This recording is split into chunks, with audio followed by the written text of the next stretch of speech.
Welcome to Cambridgeshire.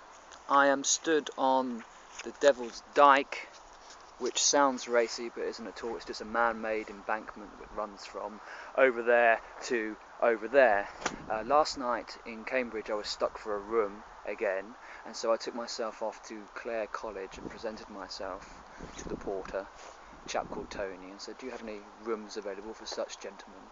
And initially he eyed me up and down and then said, "Certainly not, sonny, jog on." Then I mentioned ambiguously that I was ex-Cambridge. I've been here before, after which he started treating me very well, in fact, and all of a sudden he found a room, and all of a sudden I was in the room trying on all of the academic costumes, all the gowns and whatnot, and having a cup of tea. Now, Bill Bryson 20 years ago had a mediocre Indian in Cambridge, a mediocre Indian. So there I was, off marching the streets of Cambridge, searching for a mediocre Indian. And you know what? It was very easy to find.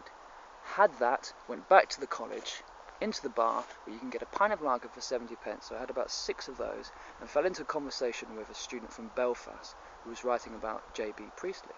And I happened to be reading a Priestley book at the time, so we got on like a house on fire, and were invited to an after party in the fellows' quarters, which sounded mysterious. And so of course I said yes, and off we went and entered the quarters, and it was pitch black and classical music was blaring out, little snippets of classical music, and all of the scholars, because they like to be called scholars around here, were on the floor, and the game was that in the darkness you had to guess who the composer was.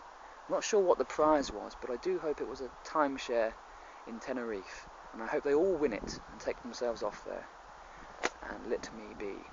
And so I suffered this game for about 10 minutes before I quested a piece of S Club 7, after which point I was banished not only from the room, but the university altogether. And now I'm on to, where am I going? Newmarket, which I know nothing about, and that will do for now.